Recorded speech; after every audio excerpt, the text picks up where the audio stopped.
I think we need to think long and hard about our alliances where every time the wind blows the way that they don't like it, they run off to hang out with a dictator that has massive human rights abuses and treats the rest of the world like they want to conquer them. So to me, this exposed how bad Europe is. They are bad, bad people. And I think JD Vance is absolutely right when it comes to dealing with them. This is how they show us how good of a friend and ally they are. They don't want to negotiate. They want to run to China. Good luck. Go have it. You speak for tens of millions, and I agree with much of what you said, but I don't understand then a plan to get the EU to team up with us against China. I mean, they fought with us in Iraq. They fought with us in Afghanistan. Like, to say that they've treated us terribly, they don't treat us perfectly. There are lots of areas where we have beefs with them. There are lots of areas they have beefs with us. But so to turn around, but you guys, you're painting it black and white. That's not fair. You talk about how Trump treats Putin, and these guys are running into the arms of Xi Jinping, and no one says a word. Are you kidding me? Sean, I'm with you on this. But then I say again, how could our policy of trying to solve the China puzzle be that EU is going to be more loyal to us than they are to China? Because here's the deal. Do you know what Europe wants? This is the same reason we got into this hole to begin with, because Europe wants to get paid off. How did we make them side with us versus the old Soviet Union? Oh, we'll give you access to our market and we'll let you keep up your barriers. We had to buy their loyalty in the first place. And here we again have to buy it. This isn't about what's right and wrong, good versus evil. This is about Europe looking to get paid for being a quote unquote friend. This is ridiculous, and it continues to expose it. Dan, what did I say that was wrong? Sean, what are we asking everyone to do? Pay us. We want to make money. No, we're asking for fairness.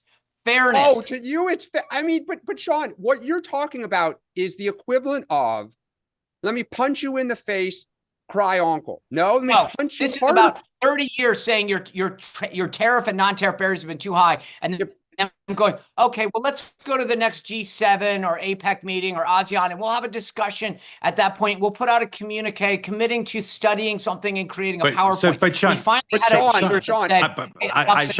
Sean, I agree with your analysis. I agree with your analysis. That's the thing.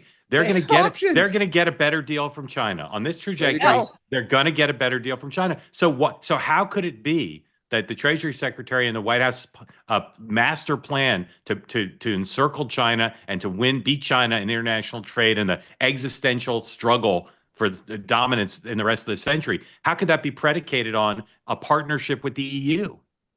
Well, I mean, I guess look, if I'm not sure that I would say this was the master plan, but that's what the Irish Times and the Wall Street Journal are reporting. I get it, but ultimately, I think the idea, look, they still want them to take their tariffs down. There is still an existential issue of fairness, but the two things can be right at the same time. They can be unfair and shouldn't run into the arms of China.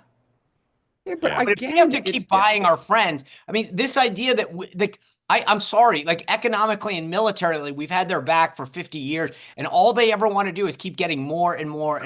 Correct. Which is why I don't understand how we get them on our side against China, particularly when they're going in July. We send a lot of Mandarin speakers over there and say, here's what we're going to do. Our diplomacy is now teaching you how to speak Mandarin. If they're really having a meeting in Beijing in July, it would be like if during the beginning of the Ukraine invasion, they went and had a meeting with Putin in Moscow. Yeah.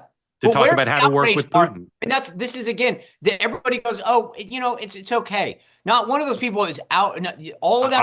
I share your critique. I share your critique. There is no condemnation of saying, these are the same people who complain about Putin that are running into the arms of Xi Jinping, and no one on the international stage is saying, whoa, that's too far. If there's really that meeting in July, if there really is that meeting in July, there should be international condemnation, and they shouldn't go. They shouldn't go meet with them. I don't understand this. Why should there be international?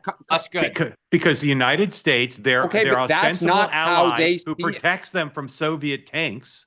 Well, are we still protecting them from Soviet tanks? Yes, we are. I say Soviet jokingly. I don't want to get a lot of emails. Okay, because the last I read, we refused to commit to that. I'm shutting this down. We could spend the hour on it, but I'm shutting it down because we got to move on.